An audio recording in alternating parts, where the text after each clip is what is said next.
What's up, guys? It's Matty Boy Walker here. I'm sorry I've been a bit short on the videos in the last week or so. Not been too well, but we're getting back to it now. So, today, I got a bit of band news. My first gig of the year was meant to be next Thursday at the Glasgow Hydro. Judas Priest and Ozzy Osbourne. Been cancelled. Ozzy's taken very unwell, and the gig's going to be rescheduled. I personally was much more looking forward to seeing Judas Priest. I think they're much more appealing to me. Ozzy, I loved him with Black Sabbath. Ozzy solo, not so much, but it would have been a great show to see. Anyway, that show's been rescheduled. My first gig of the year, not including tribute acts, will be February the 17th, seeing Slash and his band at the SECC. I'm really looking forward to that.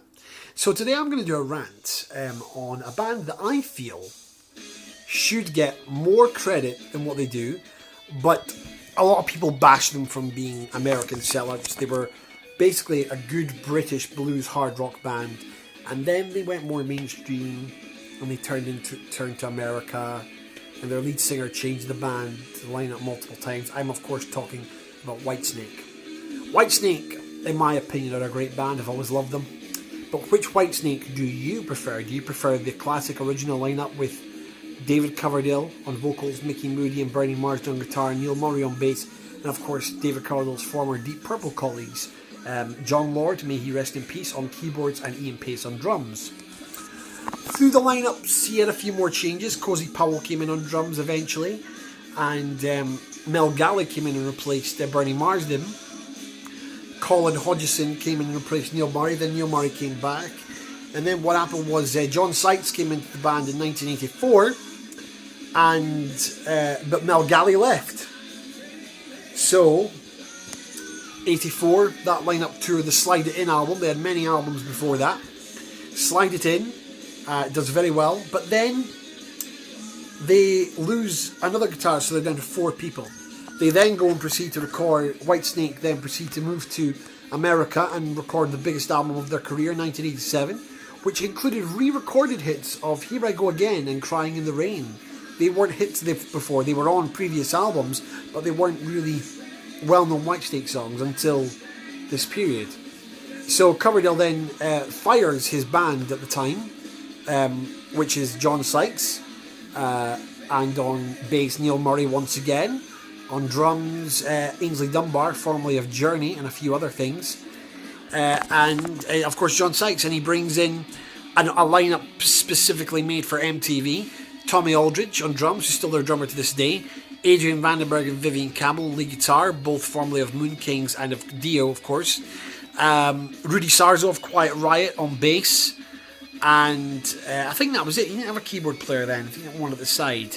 That lineup toured the world. Apparently they kicked ass. And then Vivian Campbell leaves, and Steve Vai comes in for the Slip of the Tongue album. In my opinion, that's one of the most weirdest moves Whitesnake have ever made. I mean, their tour of Slip of the Tongue was great. Slip of the Tongue was an okay album, actually. But Steve Vai up against Adrian Vandenberg, wow. And Steve Vai, in my opinion, seemed a little bit out of place on Whitesnake, but the footage is still good. So then he puts the band to rest. He then, in 94, assembles a lineup for a 20th anniversary tour. I don't know who was in that lineup apart from Adrian Vandenberg. And then after that, he proceeds to take a break. 97, they do a farewell album with only Vandenberg still in the lineup. The album Restless Heart he released was not released in the UK, only the States. He does a tour and then farewell Whitesnake. 2003, he decides to come back. And in the band were Reb Beach on guitar, still with him today, Doug Aldridge, Tommy Aldridge, Timothy Dury, Marco Mendoza, and returning on drums, Tommy Aldridge. This lineup lasts for a good couple of years and are featured on the DVD from 2004, Live in the Still of the Night from Hammersmith. The lineup changes a few times then again. Different people coming in and out. But as of now, the lineup I saw was Michael Devon on bass, Reb Beach on guitar, Doug Aldridge on guitar, McKinley, somebody on keyboards, I can't spell his name, David Coverdale on vocals, and have I missed anybody out? But that was the lineup I saw. And then a year later, Doug Aldridge leaves. and Joel, I can't remember his last name either. So the lineup that they've got now, in my opinion, is a really solid lineup. Can Coverdale sing the way he used to? No. Do they play some songs from their older days? Some, not them all. Sometimes, if you look at the Whitesnake of today, they wouldn't be playing those songs. I mean, they're a total different band now. So, the last time I saw them was the Purple Tour with Def Leppard. In my opinion, they should have headlined that. Coverdale's voice is a bit dodgy now, but they're still a really good rocking band. If you go and see Whitesnake, I guarantee you won't be disappointed. It's probably the musically the best lineup he's had.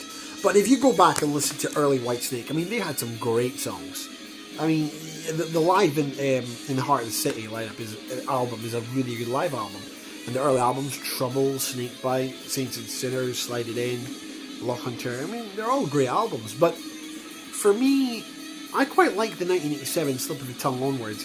I like the 2 albums he's done since the band have been formed. Good to be banned and Forevermore, especially Forevermore. And I think the live albums are exceptional. So, my question is to you, which Whitesnake do you prefer? Old school or the Americanized? That's all for this week, guys. Well, for today anyway. I might be back with another Which Lineup Do You Prefer soon. Rock on, guys. Have a great day.